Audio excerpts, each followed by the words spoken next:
सावित्री 2 बेटों की माँ थी। उसे इस बात पर बड़ा घमंड था। वो मानती थी कि बेटे घर की शान होते हैं। ये ले सावित्री, मिठाई खा, मेरे यहाँ पोती पैदा हुई है। ये सुनते ही सावित्री मुंह बना के कहती है, अरे तू तो लुट गई, बर्बाद हो गई, तेरे यहाँ लड़की पैदा हो गई। अरे तू ऐसा क्यों कह रही है? मैं तो बहुत खुश हूँ।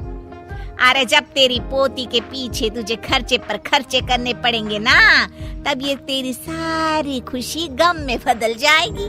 पहले लड़की की पढ़ाई लिखाई का खर्चा, फिर उसकी शादी का खर्चा। अरे आजकल की शादियाँ कितनी महंगी हो गई है। गहने बनाओ, लाखों रुपए पानी की तरह बह जाते हैं। लड़कियाँ तो सिर्फ खर्चा करवाने के लिए ही पैदा होती हैं। इस तरह लड़कियों के प्रति अपने विचार व्यक्त करते हुए सावित्री ममता को लंबा चौड़ा भाषण देके चली जाती है। अब तो आप लोग इस कहानी में सावित्री देवी का पात्र अच्छी तरह समझ ही गए होंगे। कुछ समय बाद सावित्री की बड़ी बहू भी एक लड़की को जन्म देती है। फिर क्या था, सावित्री पूरा आसमान सर पर उठा लेती है। हे भगवान, ये तू मुझसे किस जन्म का बदला ले रहा है?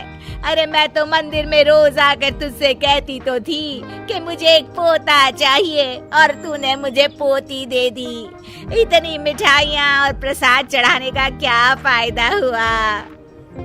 तभी सावित्री की बहू निशा कहती है, क्या माँ जी, आप भी इतनी सी बात पर नाराज हो गई हैं? देखिए तो आपकी पोती कितनी सुंदर है, बिल्कुल आप पर गई है। अरे चुप कर, तुझे 9 महीने इतने महंगे महंगे काजू बादाम फल फ्रूट खिलाने का फायदा क्या हुआ? मेरे तो सारे पैसे बर्बाद हो गए। ये सुन सावित्री का बड़ा बेटा अजय कहता है, माँ तुम सिर्फ नाम के लिए 2020 में रहती हो। असल में तुम्हारा दिमाग सैकड़ों साल पुरानी सोच रखता है। आज के जमाने में लड़का और लड़की में कौन फर्क करता है। मैं तो बहुत खुश हूँ कि भगवान ने मुझे लक्ष्मी के रूप में बेटी दी है। लेकिन सावित्री पर अजय की बातों का कोई असर नहीं होता। नालायक, अपनी पत्नी की ज़बान बोल रहा है। मेरा बड़ा बेटा तो हाथ से गया। लेकिन सावित्री देवी हार मानने वाली नहीं थी। वो पोते की चाह में अपने छोटे बेटे विजय की शादी करवा देती है। कुछ समय बाद आखिरकार वो दिन आ ही जाता है जब सावित्री की छोटी बहू गर्भवती हो जाती है।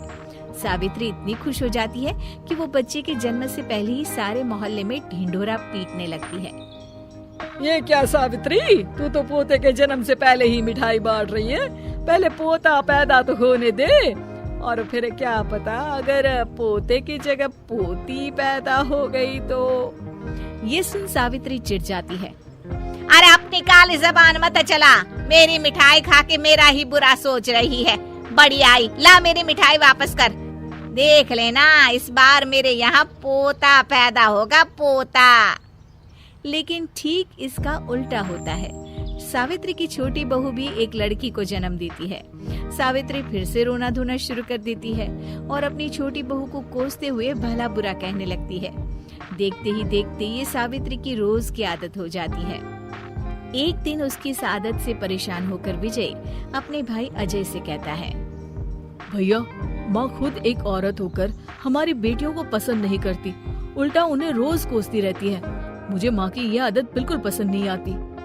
अरे तू ठीक कहता है, मैं भी अब माँ से तंग आ गया हूँ। अच्छा, तो अब तुम दोनों इस तरह पीठ पीछे मेरी बुराई भी करने लग गए हो। नहीं माँ, हम चाहते हैं कि घर में शांति बनी रहे। हमें हमारी बेटियाँ बहुत प्यारी है। मैं नहीं चाहता कि वे तुम्हारे ताने सुन सुन कर बड़ी हो, और इसीलिए हम दोनों ये घर छोड़कर चले जाएंगे। हाँ माँ, मैं भैया की बात से सहमत हूँ। जब तुम इस घर में अकेली रहोगी तब तुम्हें अपनों की कीमत का एहसास होगा। अपने दोनों बेटों के मुंह से अपनी माँ के लिए इतने कठोर शब्द सुन सावित्री भावुक और रुआंसी होकर कहती है, क्या सच में तुम दोनों मुझे इस घर में अकेली छोड़कर चले जाओगे? हाँ माँ। हाँ माँ, अब पानी सर के ऊपर जा चुका है। मैं तुम दोनों के बिना नहीं रह सकती। अपनी सास के आंसू देख अजय और विजय की पत्नी अपने पतियों से लड़ पड़ती है। अरे जिसे जाना है वो जाए, मैं माँ जी को छोड़कर कहीं नहीं जाने वाली। भाभी आप ये क्या कह रही हैं? वही जो तुम सुन रहे हो, दीदी बिल्कुल सही कह रही है। हम बेटियों के संस्कार हमें सिखाते हैं कि सास माँ समान नहीं बल्कि माँ ही होती है और उस माँ की जिंदगी भर सेवा की जाती है। बेटे अपना फर्ज भूल सकते हैं लेकिन बेटियां नहीं। आप दोनों शौक से जा सकते हैं। माँ जी, हम दोनों के रहते आपको किसी बात की फिक्र करने की जरूरत नहीं। फिर क्या था, सावित्री के ऊपर छाए बेटों के घमंड के बादल उसकी बेटी स्वरूप बहुओं के तेज के आगे आंसू के रूप में परिवर्तित होकर सावित्री की आंखों से बहने लगते हैं और वो उन दोनों को गले लगा लेती है।